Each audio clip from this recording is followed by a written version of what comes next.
Hello friends, welcome back to trading with peace and I hope you guys are trading with peace. और आज की आपने एक सुबह मार्केट में ही खबर देख ली होगी कि HDFC to be merge with HDFC bank to create financial behemoth here is the rationale. तो आपने ये न्यूज़ ऑलरेडी पढ़ ली होगी। बहुत लोगों के अलग अलग विचार हैं इसको लेके। तो सबसे पहली बात जो मैं आपको बताना चाहता हूँ कि क्या होगा इस मर्जर से, यानी कि जब एचडीएफसी लिमिटेड एचडीएफसी बैंक में मिल जाएगा तो क्या एचडीएफसी के शेयर होल्डर के साथ होगा। तो होना कुछ नहीं है, आपके जो शेयर्स होंगे उसको कंपनी आपके एचडीएफसी बैंक के शेयर आपको इशू कर देगी। ये न्यूज़ आप पॉज करके पढ़ सकते हो। और ऑलरेडी आज के दिन आप देखोगे दोनों स्टॉक ने बहुत अच्छा परफॉर्म किया था मार्केट में।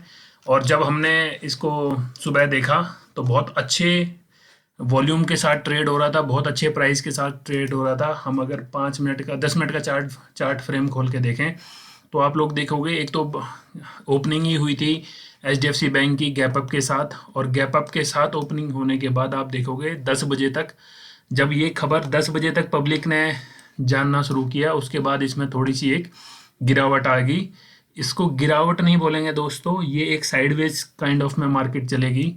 और इसके बाद अगर आप वन डे में इसका चार्ट फ्रेम देखोगे तो अब कहीं जाके मैं न्यूज़ की बात नहीं कर रहा हूँ। अगर आप न्यूज़ को साइड रख देते हैं, हम इसको एज ए सिंपल जो पहले यानी एक दिन पहले हम ट्रेड देखते थे एचडीएफसी बैंक के शेयर में, तो अगर हम वैसे ही देखें तो आप देखो आज कई दिनों के, यानी कि जब इसने 23 फरवरी 2022 को अपना 200 मूविंग एवरेज को फिर से नीचे की तरफ तोड़ा था।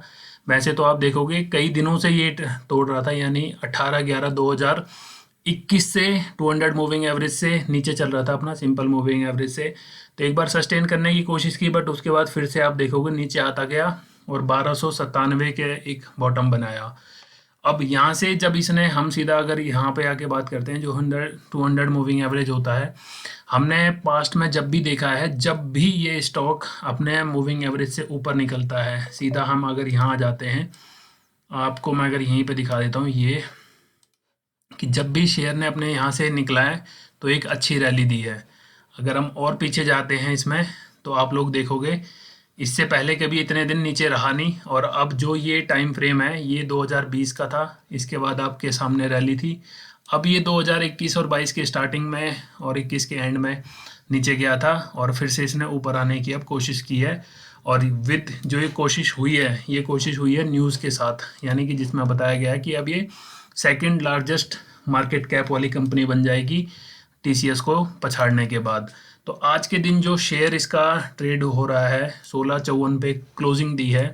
तो मेरे ख्याल से दोस्तों जो मुझे लगता है ऑलमोस्ट 2000 का जो इसका लेवल है बहुत जल्द आपको देखने को मिलेगा।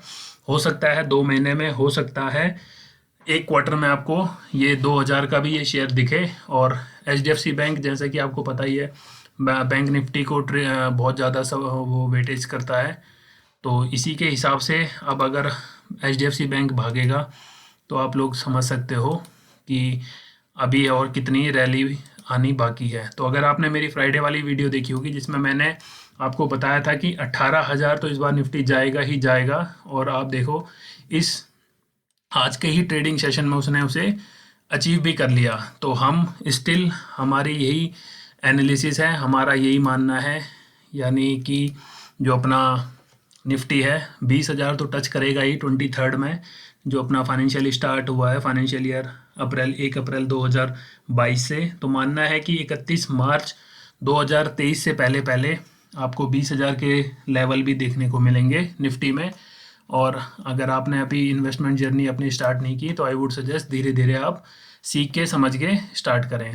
तो अगर हम एचडीएफसी बैंक का टारगेट की बात करें तो पहला टारगेट अभी भी 1900 के करीब दिखता है, क्योंकि जो इसने अपना रेजिस्टेंस था 17,725 का, आज उसको पूरा एक रिस्पेक्ट देने के बाद, यानी वहीं से ठीक उसी के आसपास से लेवल रिजेक्ट होने के बाद नीचे आया है। तो कल देखते हैं क्या होता है मार्केट में। मोस्ट प्रोबेबली जहाँ तक मुझे लगता है एक साइडवेज ट्रेंड आ सकता है और उसके बाद कुछ थोड़ा सा सस्टेनेबल एक कैंडलस्टिक पैटर्न हम एक्सपेक्ट कर रहे हैं, क्योंकि आप लोग देखोगे ऑलमोस्ट 1 2 3 4 हफ्तों से इसमें एकदम तेज़ी आ गई थी। 7/3/2022 को तेज़ी आई है, उसके बाद थोड़ा सस्टेन हुआ और आज आपके सामने पूरा चार्ट बदल के रख दिया है। तो अगर हम 1 मंथ वाले चार्ट फ्रेम पे देखें अभी भी इसको, तो मेरे ख्याल से अभी एचडीएफसी को बहुत लंबा जाना है, बहुत दूर जाना है, क्योंकि जो इतनी छोटी छोटी मार्केट कैप की कंपनियां हैं उनका अगर आप शेयर का वैल्यूएशन देखोगे ऑलमोस्ट डबल पे भी पड़े हुए हैं। और जो ये जानी मानी कंपनी है, तो और अब जब एचडीएफसी का इसमें मर्जर हो जाएगा तो और कितना सपोर्ट मिलेगा इसको, तो वो भी हमें अभी देखने को साफ साफ दिखेगा।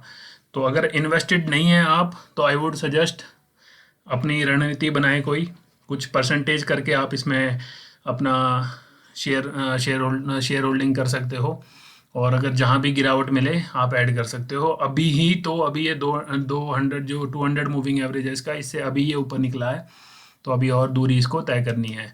बाकी न्यूज़ मैंने आपको बता दी है कि जो घबराने की बात नहीं है। जिनके पास एचडीएफसी के शेयर हैं, जब भी ये मर्जर की फाइनल डेट अनाउंस होगी, तो जैसा आपने टाटा स्टील बीएसएल में देखा था कि जिनके पास उसके शेयर थे उनको टाटा स्टील के शेयर दे दिए गए थे, वो रेशो जो बोर्ड डिसाइड करेगा उसके अकॉर्डिंग हो जाता है, तो उसमें कोई टेंशन की बात नहीं होगी।